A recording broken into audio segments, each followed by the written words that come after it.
We create a culture here on the Blue Angels where we strive for perfection. We strive for perfection on the Blue Angels, and in doing so, we create a baseline of excellence. I grew up in San Francisco, California, and my interest in naval aviation was sparked by the Blue Angels and the air show every year at Fleet Week in San Francisco. I remember as a kid going to school, and on Thursdays and Fridays the Blues would roll in, do their circles flight, their practice flights, and they'd be whizzing right outside the windows of our school. It was my first exposure to naval aviation, and it was really, I think, what lit the spark in me to eventually pursue that.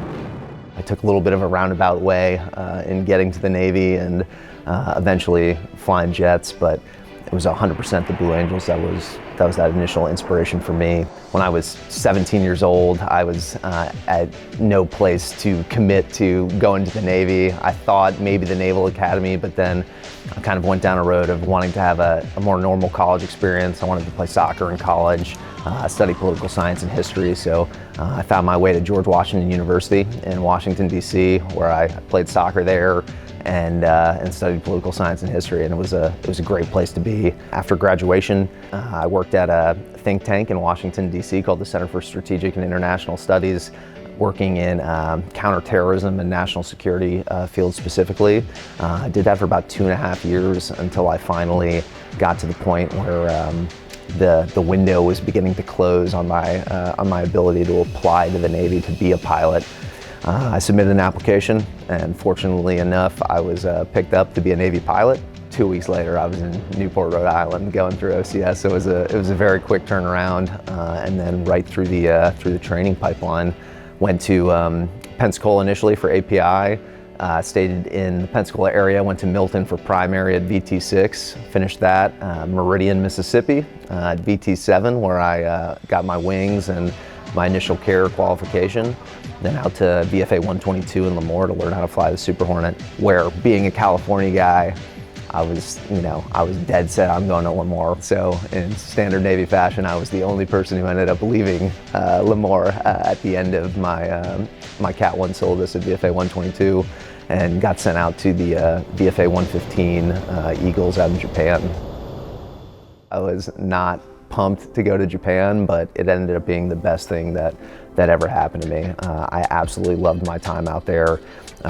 We were flying all the time, and you're out on the aircraft carrier 6 months out of the year, every year, so you get really good flying around the boat and just tons of experience, tons of flight time, and you're flying with phenomenal aviators out there. And it was actually out there where I had my first interaction with a former Blue Angel. David Tickle, or Elmo Tickle on the Blue Angels, was one of my department heads when I got out to VFA 115. He was just a great resource for me in learning what the Blue Angels were all about, and finding out that it was something that I thought I would be interested in after I finished my JO tour out in Japan. It was a phenomenal experience out there, and that brought me back to California, back to VFA 122 to be a flight instructor in the F-18. Did that for about a year, applied to the Blue Angels for the first time in 2020, and I got as far as getting my application in, and then right before the first show we would have been able to rush was when the pandemic hit, and they froze the team for that 2020 season. Definitely disappointing. First time you submit an application, not actually being able to go through the process. You almost feel like you lose a year of opportunity to apply to the team, but it allowed me to get more time as an instructor at VFA 122, more time in the airplane, and then come back that following year in 2021 as a better candidate, a better aviator, a better instructor, in a better position that if I were fortunate enough to be selected, I would be more equipped to do the job. I found out I made the team on July 11th of 2021. Our daughter Josephine was born on August 11th, so 1 month later, and then I moved down to Pensacola and had my first day with the Blue Angels as a khaki newbie on September 12th. So it was quite a few life events back to back there, but an incredible time in my life, and one I'm so thankful for. You go through the khaki newbie process for a few months, and you really learn how to be a Blue Angel, how to carry yourself, how to represent the crest, how to represent not only the Blue Angels that came before you, but your brothers and sisters who are serving in the Navy and Marine Corps around the world. Once that ends, a drop of salute, You go from wearing khakis to putting on the blue flight suit that you've been dreaming about for quite a while, and all of a sudden now you're wearing a number. I was initially Blue Angel 7. I was going on winter visits for a few weeks, and then unfortunately on a Saturday morning, Push Pop and Chomps went for a bike ride, and it ended with Push Pop having a broken collarbone. Fortunately, we were at a point in the season where if we executed a position swap from 7 to 3, basically swapping our 2 positions, we'd be able to keep Push Pop on the team, which was 100% the priority. So when we knew we were able to do that, we were very excited. Definitely a bit of an adjustment period. I'd been spending most of my khaki newbie time learning the narration and the support manual and executing some winter visits, and then swapping into the 3 spot. All of a sudden, like, I was burying myself in the demo manual at that point, trying to learn my position and all the things that I hadn't really invested the time on in the previous few months. You couldn't have asked for a better boss to be flying off of in that first year for me as number 3, as Boss Kesselring was as a 3rd-year boss. Incredible aviator and a great leader. So we were very lucky to have him, and then we progressed through November and December in Pensacola.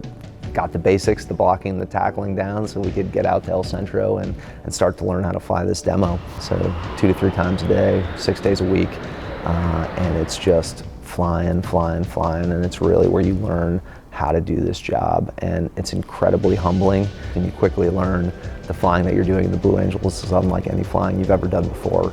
You start the season, and within 6 months of showing up to the Blue Angels, including your khaki newbie time, up to your first show, you know, not only are you now flying air shows over cities across the United States, but you've also got applicants, and you're interviewing your replacements 6 months after you showed up as a khaki newbie. It kind of speaks to the learning curve that occurs on this team, and just the pace at how things happen. It just goes by so quickly, and you wanna soak up every second of it. Flying Blue Angel number 3, the left wingman from San Francisco, California, Lieutenant Scott Goossens. My first air show ever as the 3 pilot. Our 4 pilot fell out and went down on deck. Whenever the 4 pilot falls out, now all of that comm responsibility during a demo, which is pretty significant, now falls on to 3. So in my first air show, I went from being not very nervous at all to, oh man, now I have to do all of the forward comm as well. Fortunately, as soon as you start flying, as soon as that canopy comes down, you're back in your kind of cocoon, in your place that you're so familiar with, and you could be flying almost over anywhere and however many people are watching, but once you're in that airplane, it's just kind of the same as it always is. It was a great experience for me, and just an awesome first show in the Blue Angels.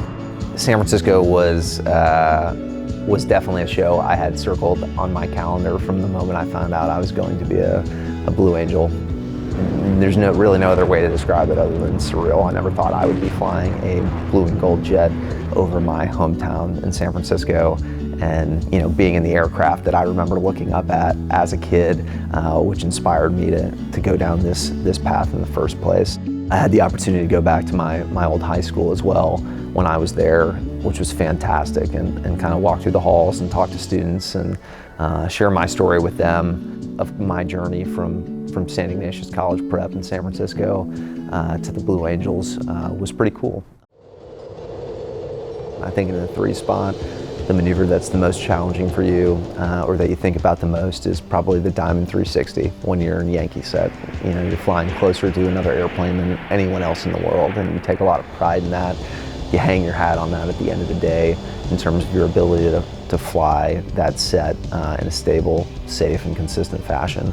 When you go to the 4 spot, now immediately you're thinking about that double farvel.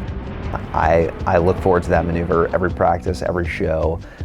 It's incredibly difficult and challenging when you're learning how to do that. There's no real scenario in the fleet where you're flying inverted formation off of another airplane at low altitude.